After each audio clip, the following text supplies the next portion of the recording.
Hello students, कैसे हैं आप सभी। बहुत बहुत स्वागत करती हूं आप सभी का मैग्नेट ब्रेन्स हिंदी मीडियम में।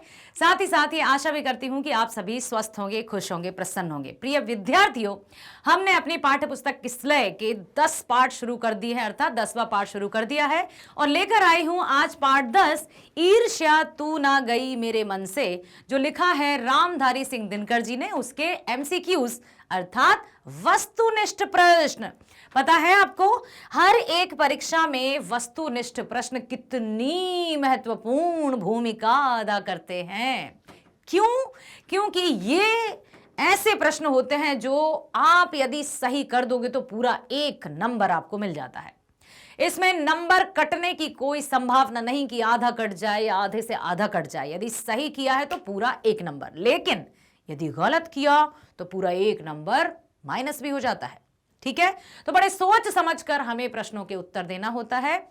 ईर्ष्या तू ना गई मेरे मन से शीर्षक पाठ किसकी रचना है, बताइए किसने लिखा है ईर्ष्या तू ना गई मेरे मन से। पहला विकल्प है पंत, दूसरा है रामधारी सिंह दिनकर, तीसरा है प्रेमचंद, चौथा है अरुण कमल।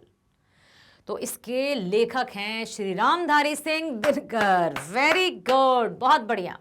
अगला, ईर्ष्या का संबंध होता है। ईर्ष्या का संबंध किससे होता है? का है समानता से, खा है अधीनता से, गा है विफलता से, या अपने प्रतिद्वंदियों से। अब यहां पर यह बताना है कि ईर्ष्या का जो संबंध है वो किससे होता है, समानता से, अधीनता से, विफलता से, या अपने प्रतिद्वंदियों से। प्रतिद्वंदी कौन होते हैं? हाँ, कॉम्पिटिटर्स कह सकते हैं आप।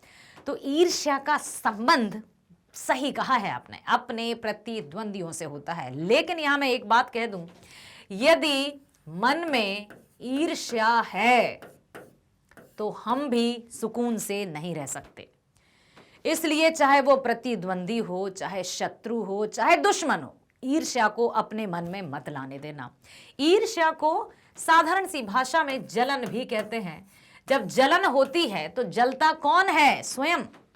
इसलिए अपने मन में ईर्ष्या या जलन का भाव उत्पन्न मत होने दीजिएगा, क्योंकि ये जलाकर खाक कर देता है। ठीक है, तो ये कभी नहीं होना चाहिए। अगला है, ईर्ष्या तू ना गई मेरे मन से शीर्षक पाठ गद्य की कौन सी विधा है, बताइए। ये जो है ईर्ष्या, वो गद्य की कौन सी विधा है? क्या है ये? तू ना गई मेरे मन से शीर्षक पाठ गद्य की कौन सी विधा है? सारांश, कहानी, हास्य व्यंग्य या रोचक निबंध? सारांश, कहानी, हास्य व्यंग्य या रोचक निबंध? तो यह है रोचक निबंध, जिसके माध्यम से रामधारी सिंह दिनकर जी ने बताया है कि किस तरह से व्यक्ति के मन में किस तरह की भावनाएं आ जाती हैं और मन ही मन वो व्यक्ति को जलाकर राख भी कर देती है, खाक भी कर देती हैं। अगला प्रश्न है, ईर्ष्या को क्या कहा गया है? प्रतिष्ठा, अभिशाप, प्रशंसा या अनोखा वरदान? अभी हमने क्या चर्चा की? ईर्ष्या व्यक्ति को जलाकर खाक कर देती है। तो ईर्ष्या क्या है? प्रतिष्ठा? नहीं। अभिशाप? सोचते हैं। प्रशंसा या अनोखा वरदान?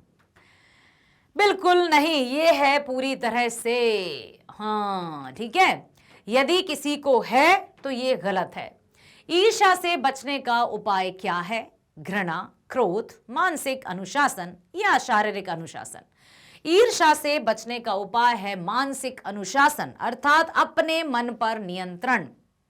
जिसने अपने मन पर नियंत्रण कर लिया, समझ लो उसने सारी दुनिया को अपने नियंत्रण में कर लिया। तो ईर्ष्या एक अभिशाप है बेटा। ठीक है, ईर्ष्या कौन करता है?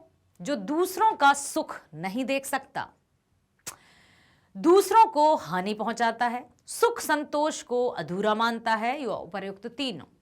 ध्यान से देख लो, जब किसी इस तरह के विकल्प आ जाए ना कि उपर्युक्त तीनों, जो दूसरों को सुखी नहीं देख सकता, ये भी सही है। दूसरों को हानि पहुंचाता है, सुख संतोष को अधूरा मानता है।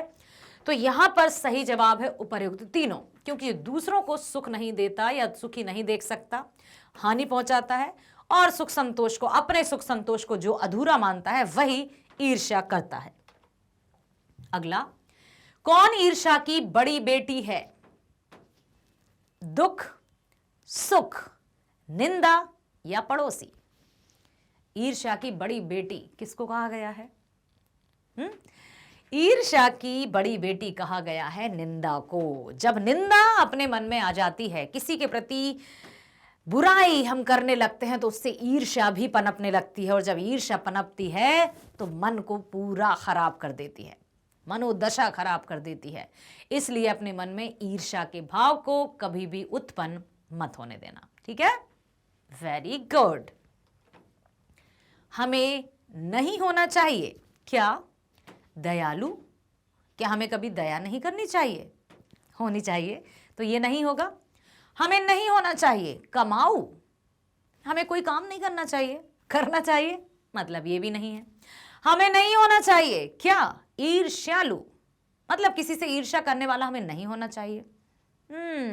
बिल्कुल। क्या हमें नहीं होना चाहिए परोपकारी? अरे भाई, हमें दयालु भी होना चाहिए, कमाऊ भी होना चाहिए, परोपकारी भी होना चाहिए, नहीं होना चाहिए ईर्ष्यालु। अर्थात यहां पर पूछा गया है नहीं होना चाहिए, तो हमें नहीं होना चाहिए ईर्ष्यालु। अपने मन में ईर्ष्या की भावना कदापि मत पनपने देना, जलाकर खाक कर देती है। यदि किसी तरह से आ भी रही है तो जल्दी से उसको भगाओ। यदि उसने घर बना लिया तो खुद को जलाकर राख कर देगी, खाक कर देगी, ठीक है? दिनकर किस रचनाकार के नाम से जुड़ा है? कहां लिखा है? गोपाल सिंह नेपाली। दूसरा, ख रामधारी सिंह। तीसरा, फणीश्वर नाथ रेणु। चौथा, प्रेमचंद। दिनकर किसके नाम के आगे जुड़ा है? रामधारी सिंह। बहुत बढ़िया जवाब। चलो अपने लिए आप तालियां बजा लो। अगला, रामधारी सिंह दिनकर का जन्म हुआ कहां?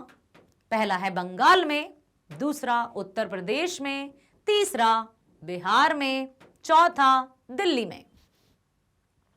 बताओ। रामधारी सिंह जी का जन्म कहां हुआ? स्थान क्या है? बंगाल, उत्तर प्रदेश, बिहार या दिल्ली? तो भैया उनका जन्म हुआ था आपके राज्य में, बिहार में। दिनकर, दिनकर किसका पर्यायवाची है? सूर्य, ठीक है? सूर्य, दिनकर, रवि, दिवाकर, ठीक है? दिवाकर, ये सब हैं सूर्य के पर्यायवाची। और सूर्य क्या करता है? जगत को रोशन। इसी तरह से रामधारी सिंह जी ने हिंदी साहित्य को रोशन किया। अपने लेखन से, अपने साहित्य से उन्होंने हिंदी जगत को रोशन किया। अगला, रामधारी सिंह दिनकर द्वारा रचित पाठ है। पहला, ईर्ष्या तू ना गई मेरे मन से। एक इस पंक्ति को पढ़ते ही ना, एक बचपन में एक भजन की पंक्ति सुनी थी, वो याद आई है। कैसी थी? चिंता तू ना गई मेरे मन से, भरम ना तू ना गई मेरे मन से। ऐसा कुछ था कि जब श्री राम, अच्छा सा भजन था, चलो याद आएगा तो सुनाऊंगी। तो रामधारी सिंह द्वारा रचित पाठ है ईर्ष्या तू ना गई मेरे मन से, ईदगाह ठे सुदामा चरित। तो यहां पर पहला उत्तर ही, अर्थात पहला विकल्प ही सही उत्तर है। अगला, किसके वैभव की वृद्धि से वकील साहब का कलेजा जलता था? किसके वैभव की वृद्धि से वकील साहब का कलेजा जलता था? पहला है डॉक्टर के, दूसरा सिपाही के, ठेकेदार के या बीमा एजेंट के? तो वकील साहब का कलेजा बीमा एजेंट के उससे जलता था, वैभव से। वकील साहब कैसे थे, कैसे हैं? ईर्ष्यालु, जबकि अपने मन में ईर्ष्या को नहीं रखना चाहिए। तो क्या वकील साहब ईर्ष्यालु हैं? या वकील साहब परोपकारी हैं, या वकील साहब उदासीन हैं, या फिर राजनीतिज्ञ हैं?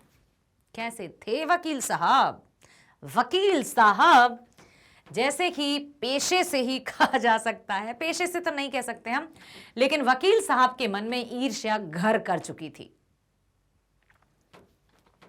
वकील साहब क्यों सुखी नहीं हैं?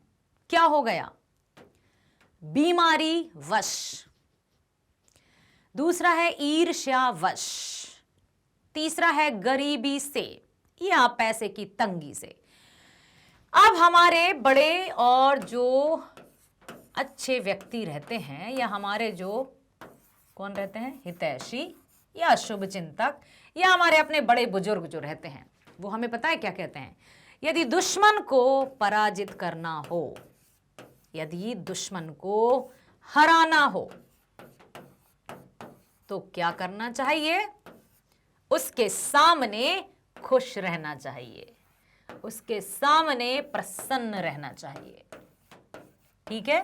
यदि अपने दुश्मन को हराना हो तो आप उसके सामने खुश रहो, वो अपना सा मुंह लटकाए रहेगा और दुखी हो जाएगा कि ये खुश क्यों है। इसलिए किसी से तीर तलवार की अपेक्षा क्या करना चाहिए? खुश रहना चाहिए। हमेशा आप बड़े मजे से रहोगे, लाल लाल गाल तो अपने शत्रु या दुश्मन को हराना हो तो खुश रहना होगा, तो वो अपने आप ही आपको खुश देखकर दुखी हो जाएगा। तो अब यहां पर भी कुछ ऐसा ही हाल था। वकील साहब क्यों सुखी नहीं है? बीमारी के कारण, ईर्ष्या के कारण, गरीबी से या पैसे की तंगी से? अरे बेटा, वो ईर्ष्या के कारण ही सुखी नहीं है, जबकि उनके पास सब कुछ है, बीमारी नहीं है, अच्छे खासे हैं, फिर भी वो दुखी हैं, अर्थात सुखी नहीं है, क्योंकि उनके मन में तो ईर्ष्या बस गई है, और जिसके मन में ईर्ष्या है कभी सुखी नहीं रह सकता। तो प्यारे प्यारे बच्चों, हमें कभी भी ईर्ष्या को अपने मन में जगह नहीं देनी है। ठीक है? चिंता को लोग क्या कहते हैं? पहला है प्रेम, दूसरा है मृत्यु, तीसरा है निंदा, या फिर चिता। चिंता को लोग कहते हैं ना कि चिंता किसके समान है? चिंता है चिता के समान, कि यदि चिंता हमेशा करते रहेंगे तो वो चिता बन जाएगी। मूल रूप से रामधारी सिंह दिनकर हैं क्या? हैं उपन्यासकार हैं क्या? कहानीकार हैं क्या? निबंधकार हैं या फिर कवि हैं? बताओ क्या हैं वो? मूल रूप से रामधारी सिंह दिनकर हैं उपन्यासकार, कहानीकार, निबंधकार या कवि? कवि। रामधारी सिंह दिनकर जी प्रसिद्ध कवि हैं, हिंदी जगत में उनका अच्छा खासा नाम है। बहुत प्यारी प्यारी कविताएं, इतनी अच्छी अच्छी कविताओं की रचना उन्होंने की है कि हम जब पढ़ते हैं तो उससे हमें प्रेरणा भी मिलती है, साथ ही साथ जीने के नए आयाम भी मिलते हैं, और हमें आगे बढ़ने की कुछ रास्ते, कुछ मंजिलें दिखाई देने लगती हैं। हिंदी साहित्य में रामधारी सिंह दिनकर को मूल रूप से कवि के नाम से ही या कवि के रूप में ही जाना जाता है। यार, ये तो बाजार की मक्खियां हैं जो अकारण हमारे चारों ओर भिन भिनाया करती हैं। यह पंक्ति है, क्या है? यार, ये तो बाजार की मक्खियां हैं जो अकारण, अकारण का अर्थ क्या होता है? बिना कारण के, बिना कारण के। यार, ये तो बाजार की मक्खियां हैं जो अकारण हमारे चारों ओर भिन भिनाया करती हैं। यह पंक्ति है, पहला दिया है माओ त्से तुंग की, दूसरा है लेनिन की, तीसरा है नीत्से की, या चौथा है कार्ल मार्क्स की। ये सब के सब कौन है? समाज सुधारक। तो माओ त्से तुंग की ये पंक्तियां हैं, याद रखना। लेखक के अनुसार निंदा की मां है ईर्ष्या, प्रशंसा, खुशी और हंसी। तो यहां भाई ईर्ष्या ही होगी। अगला, तुम्हारी निंदा वही करेगा जिसकी तुमने भलाई की है। ओ, किसने कहा? अच्छा, तुम्हारी निंदा वही करेगा जिसकी तुमने भलाई की है। किसके कथन है ये? महात्मा गांधी के, सुभाष चंद्र बोस ने कहा, लेखक ने कहा, या ईश्वर चंद्र विद्यासागर ने कहा? अक्सर वही व्यक्ति निंदा करता है जिसकी भलाई तुम करते हो। तो क्या करें? नेकी कर और दरिया में डाल दें, भलाई करना छोड़ दें?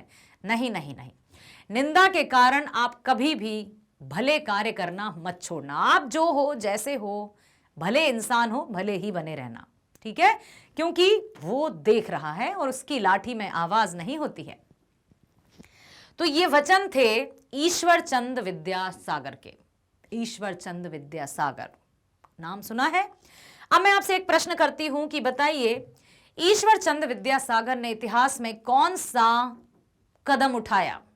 आपने नाम सुना है? राजा राम मोहन राय, ईश्वर चंद विद्यासागर, ये नाम तो आपने सुने हैं ना?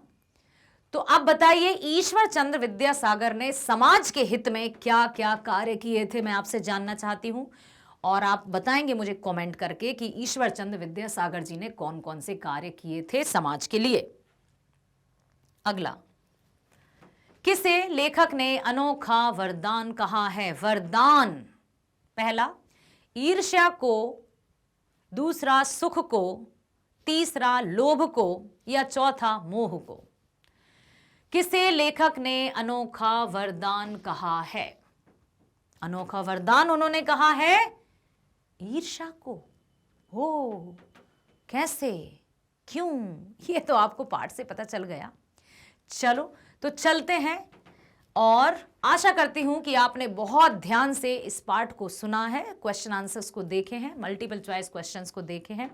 तो बने रहिए मेरे साथ, मिलते हैं नेक्स्ट वीडियो में। स्वस्थ रहिए, खुश रहिए, bye bye, thank you so much.